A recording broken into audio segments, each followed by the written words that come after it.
a regular basis, no. I think it's a good family day Sundays and should be left as such. I've seen it overseas, I've seen it in Italy, and I've seen it in France, and it's very, very popular there. Moonee Valley Chief Executive Ian McEwen spent 4 years trying to get Sunday racing off the ground, and now that it's here, he wants it to stay. There are a few ministers of the government here today, and they all seem to be very pleased with the result, and I would hope that they'd make the legislation permanently for this weekend. And while organisers were rubbing their hands with the success of the meeting, punters were gearing up for today's feature event, the $100,000 Moonee Valley Stakes.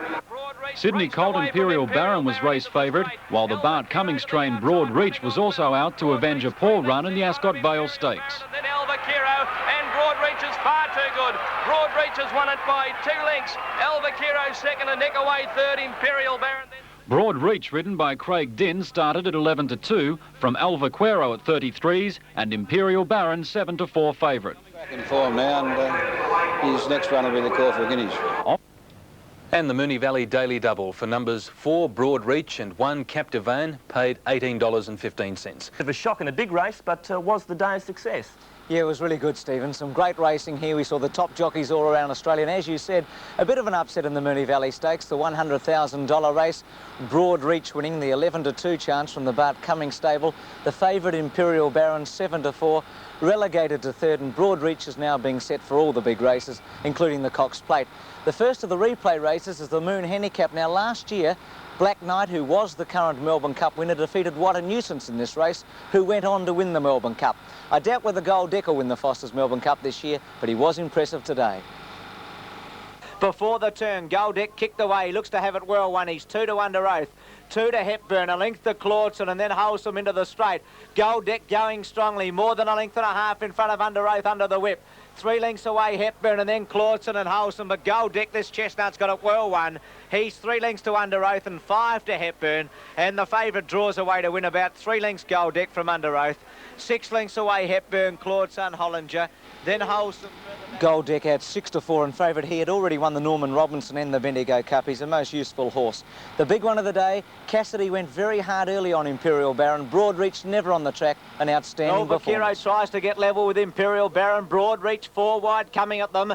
Then Tim's Gambler and 2 to Zephyr Cross. On the turn, Broad Reach moved up. He got a half to Imperial Baron. He looks to be going better. A length to Elvakiro, 2 to Tim's Gambler and Priceless Prince. Broad Reach booted away on the turn. I reckon he's got it won from Imperial Baron, and then Elvakiro and Priceless Prince, and Broad Reach is 2 in front of Elvakiro and Imperial Baron and Priceless Prince. He's drifting out Broad Reach, but he's got the Valley Stakes well won. Elvakiro second, third Imperial Baron.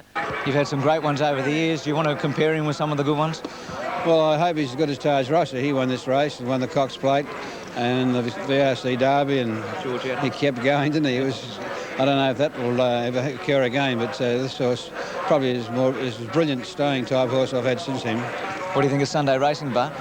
If you go to church first, I think you deserve to win races like this, and I think it's a great idea.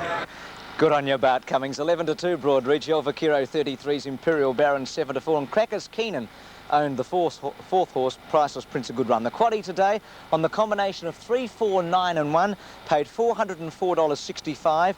The daily double on 4 and 1, $18.15, and on the 2, 3s, 4, 10.